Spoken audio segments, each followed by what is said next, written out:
What's up, fight fans? This is Kurt DeVille with Counterpunch Boxing News, and I have some new news concerning Devin, the Dream Haney. Get this, Devin Haney open to Lomachenko fight next and reacts to his win over Ortiz. Devin Haney entered the ring immediately after Vasyl Lomachenko won decision over Jermaine the Technician Ortiz on Saturday night to say that hopefully we can get it on. The way that Haney talked, he could price himself out of negotiations and wind up moving to 140 without fighting Lomachenko. Haney doesn't seem eager to fight Loma. And a part of the reason is that he's too big for the division.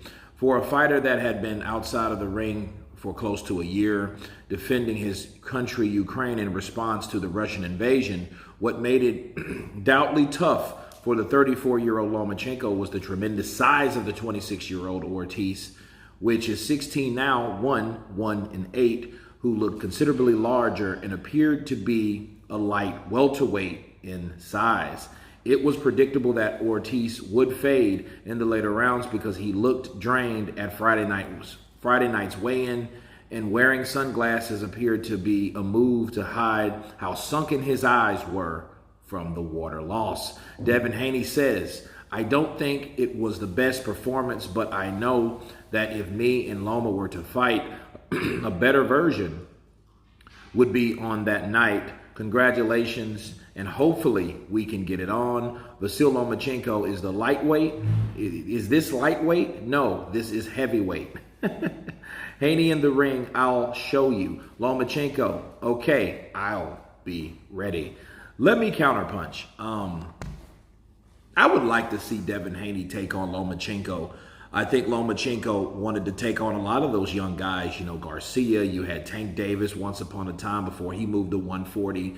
Devin Haney was the WBC champion while Vasyl Lomachenko was the franchise champion, along with all the other championship belts that he had at the time.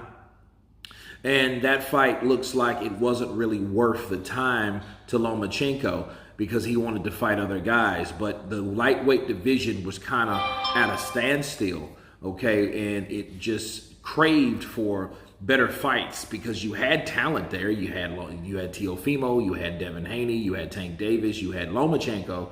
You know, you had guys like Cambosos, Linares, you know, he was hanging around and Devin fought him. And so you had a lot of guys in the mix. I mean, you had a lot of guys that, you know, were on that level, right? Well, now looking at that fight, how realistic is it? Because we've seen how Devin Haney looked after weigh-in. We've seen Jermaine Ortiz trying to shrink himself down and starch himself, drain himself, you know, due to make weight. And like I always tell people, I think it's better to fight closer to your normal walk around weight. That is the truest representation of yourself and the safest. Because Devin Haney looked bad. He looked like fucking Thriller. Michael Jackson's Thriller. Go figure. It's Halloween, right? But nonetheless, he did look like he doesn't belong in that weight class. You have to ask yourself a question: how long realistically, or at what level could he perform being that weight, being at that weight? You know, he did a good job against Cambosos. You know, even though I think it was a better fight, I think Devin Haney came to fight more than box, as he did before, which was easy. You know, it was very simple. He made it look simple beating Cambosos, but, you know, I think it's going to take a toll. You know, you don't supposed to look like that. There is nothing healthy about looking that way. Nothing. You know, and again, it can be dangerous. Why do you think Chris Eubanks Sr. raised so much hell about his son going down to 157? Because he knew that that was something that's going to take a lot of sacrifice, and it could be very hazardous to his son's health. So if it's hazardous to his son's health, what do you think it does to other people? We've heard stories of people making weight and stroke out, okay? There was a reason why they stopped the same day weigh-ins and moved it to the day after and gave them 24 hours to at least rehydrate what they could before they get in the ring. That's why on that Friday they had that weigh-in earlier in the day, so that gives that fighter time, right? More than really more than 24 hours, because if you do it around 1 or 2 in the afternoon, boom, okay, after that, then that after brunch or after lunch weight, that is a crucial meal. A lot of people, have electrolytes on the side waiting for them right after they get off the scales, but nonetheless, if they go on and on again with those type of things, and these fighters try to lose weight like they're doing, it's going to be hazardous to someone's health, unfortunately. But saying all that to say this, I want Devin Haney to be in the best possible shape to fight Lomachenko.